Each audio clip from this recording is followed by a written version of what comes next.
Assalamualaikum warahmatullahi wabarakatuh. Perkenalkan, nama saya Rosyidatul Munawaroh, NIM 195211184 dari kelas MBS 6D. Di sini saya akan mempresentasikan tugas dari studi kelayakan bisnis, yaitu Business Plan T-shirt Diva Hero Shop. Pertama yaitu pendahuluan. Di era modern saat ini, dunia fashion mengalami perkembangan dan pertumbuhan penduduk yang cukup pesat, menyebabkan manusia cenderung untuk meningkatkan kesejahteraan hidupnya. Salah satunya adalah pemenuhan akan kebutuhan sandang, karena pada hakikatnya kebutuhan akan sandang, terutama kaos, sangatlah penting bagi masyarakat. Selanjutnya yaitu kebutuhan dana. Biaya tetapnya 9.600.000, biaya variabel 390.000, lalu jumlahnya 9.990.000. Selanjutnya masuk ke ringkasan eksekutif. Usaha yang kami jalankan adalah usaha fashion berupa t-shirt atau kaos berbahan katun combat 20S, 30S, dan atau sesuai pesanan konsumen. Usaha ini kami beri nama Diva Hero Shop yang diambil dari nama panggilan struktur organisasi kami, yaitu Dinda Farita Hima Rosi. Analisis strategi. Analisis eksternal. Yang pertama, analisis pelanggan. Segmen pasar dari produk Diva Hero Shop adalah mulai dari kalangan bawah, menengah, dan atas. Hal ini dikarenakan Diva Hero Shop mematok harga yang relatif murah, sehingga dapat dijangkau bagi semua kalangan. Lalu selanjutnya analisis kompetitor. Persaingan ini seringkali muncul apabila banyaknya permintaan suatu produk tetapi produsen produk tersebut tidak banyak, dan bisa juga muncul akibat adanya tren yang sedang berkembang pesat. Selanjutnya analisis pasar. Target pasar dari produk Diva Hero Shop adalah dari seluruh kalangan, baik dari kalangan bawah, menengah, hingga kalangan atas. Usaha ini bertujuan memasarkan produknya kepada masyarakat umum, bukan hanya dari kalangan tertentu seperti pelajar atau komunitas. Selanjutnya analisis lingkungan. Terrealisasinya produk Diva Hero Shop di masyarakat dapat menarik pelanggan. Masyarakat juga dinilai akan mudah menerima adanya produk Diva Hero Shop karena merupakan produk yang dapat dijumpai sehari-hari dan akan terus diperlukan dengan harga yang murah di kantong.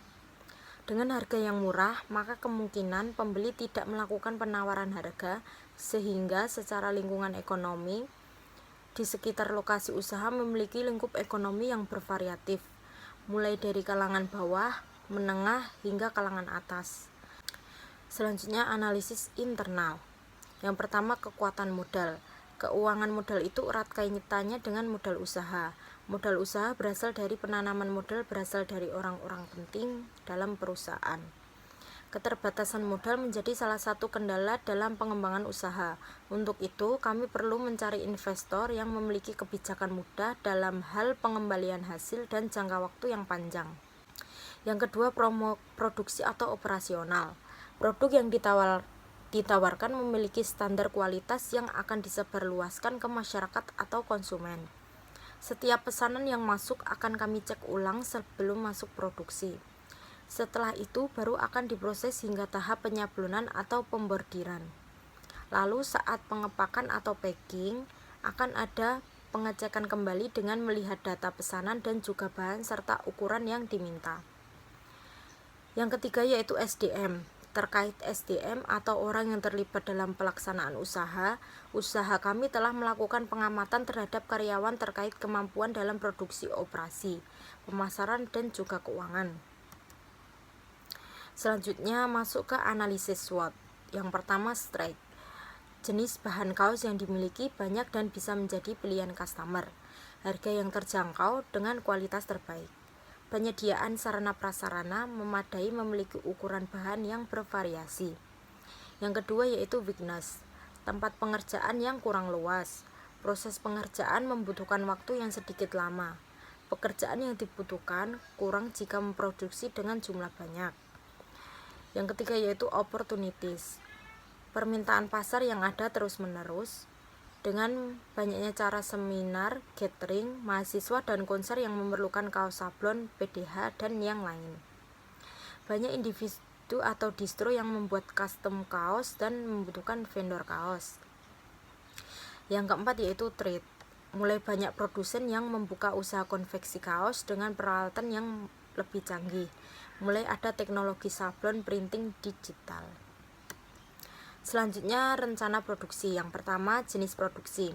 Pada jenis produk yang kami buat adalah kaos polos. Produk yang kami buat yaitu produk yang dapat melengkapi style modern pada seseorang sehingga pengguna lebih percaya diri dalam berpakaian.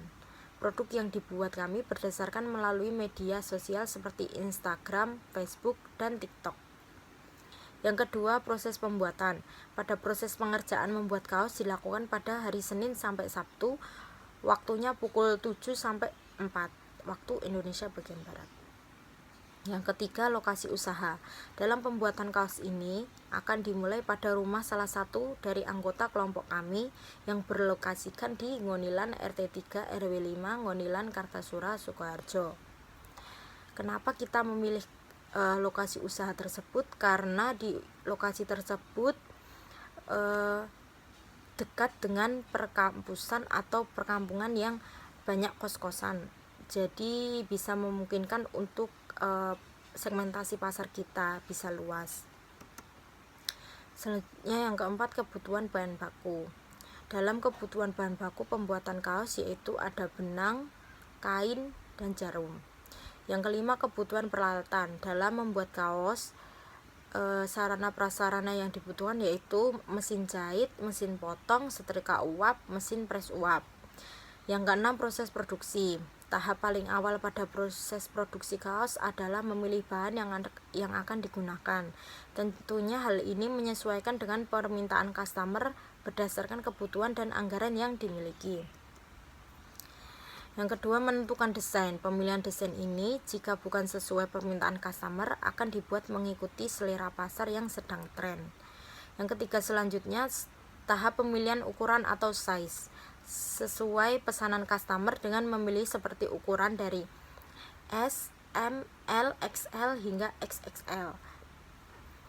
Customer juga bisa meminta kaos dengan ukuran all size yang bisa muat untuk semua ukuran tubuh. Selanjutnya tahap pemotongan kaos. Tahap cutting adalah langkah pertama di mana kaos mulai dibuat. Tahap ini tidak bisa dilakukan dengan menggunakan sembarangan gunting, melainkan dengan mesin pemotong kain. Setelah tahap cutting dilanjutkan dengan tahap penyablonan. Setelah selesai tahap penyablonan dilanjutkan ke tahap penjahitan. Di tahap penjahitan disesuaikan dengan model sesuai request customer. Dan yang terakhir, tahap finishing atau packaging, di mana kaos akan dibersihkan dari sisa-sisa proses penjahitan, merapikan potongan benang, dan dikemas untuk siap diberikan kepada konsumen. Selanjutnya, gambaran umum pasar. Yang pertama, segmen pasar. Segmen pasar pada usaha kaos ini adalah semua kalangan, dari berbagai kalangan, dari anak-anak, remaja, dewasa, hingga tua dapat memakai produk dari kami. Yang kedua, target pasar. Target pasar dari usaha ini adalah semua masyarakat, juga lebih terkhusus pada penggemar kaos atau kaos custom. Produk ini dapat digunakan sebagai kaos komunitas maupun organisasi. Karena kami juga menggunakan media sosial sebagai media pemasaran sehingga target pasar kami luas. Selanjutnya, posisi pasar. Karena produk yang kami produksi familiar, tentu banyak pesaing yang menjual produk yang sama. Dengan demikian, kami berusaha untuk terus berkreasi dan melakukan berbagai cara agar dapat mempertahankan usaha ini. Selanjutnya, strategi pemasaran perusahaan. Yang pertama, produk atau produk. Produk yang kami jual adalah t-shirt atau kaos. Produk ini kami buat dengan bahan yang berkualitas dan memiliki harga yang terjangkau. T-shirt ini memiliki berbagai jenis warna dan pelanggan juga bebas memesan dengan desain sesuai keinginannya. Yang kedua yaitu price atau harga. Harga yang kami tawarkan untuk t-shirt ini yaitu kisaran 60.000 sampai dengan 85.000 per pieces tergantung pendek atau panjangnya bahan yang diminati pelanggan. Yang ketiga, place atau tempat. Produk ini nantinya akan kami dirikan di Ngonilan RT 3 RW 5 Ngonilan, Kartasura Sukoharjo.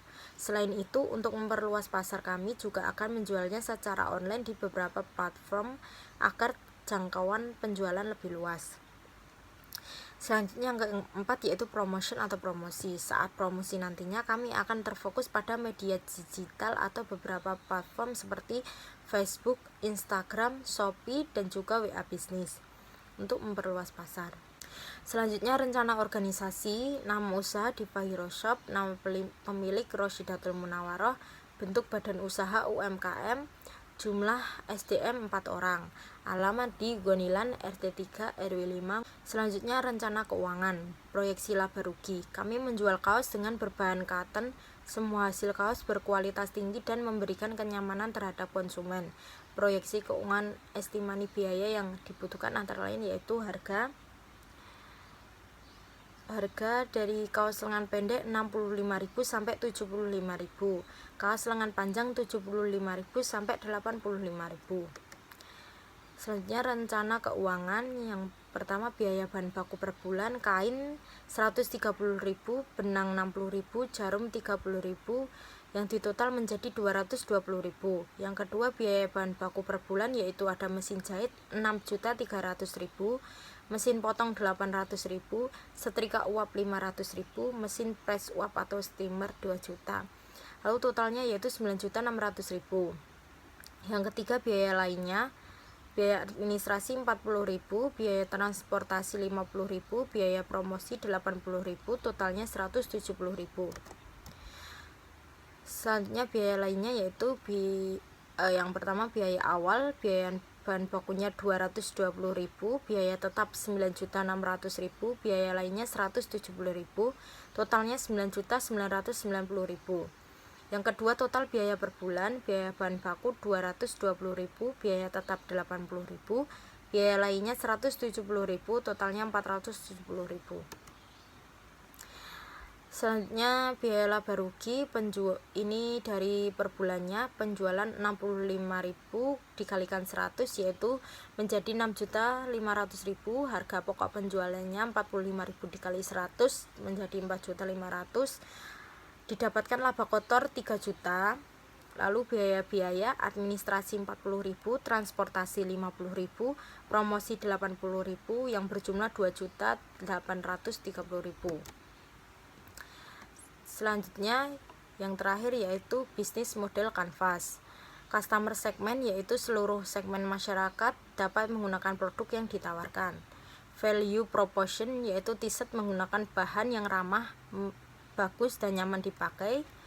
Yang ketiga channel, direct marketing, sosial media, marketing office store, serta email atau SMS. Selanjutnya customer relationship, Facebook, Instagram, Shopee ataupun platform lainnya.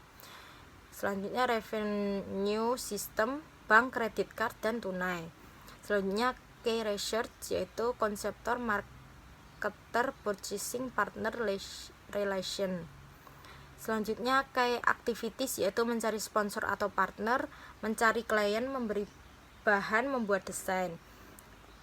Yang selanjutnya yaitu key partner, penyediaan bahan baku, perusahaan konveksi, pemerintah LSM atau pemerintah lingkungan, akademisi lingkungan, desain grafis. Yang terakhir yaitu cost struktur yaitu produksi, desain, transportasi, donasi. Sekian presentasi dari saya, kurang lebihnya mohon maaf. Wassalamualaikum warahmatullahi wabarakatuh.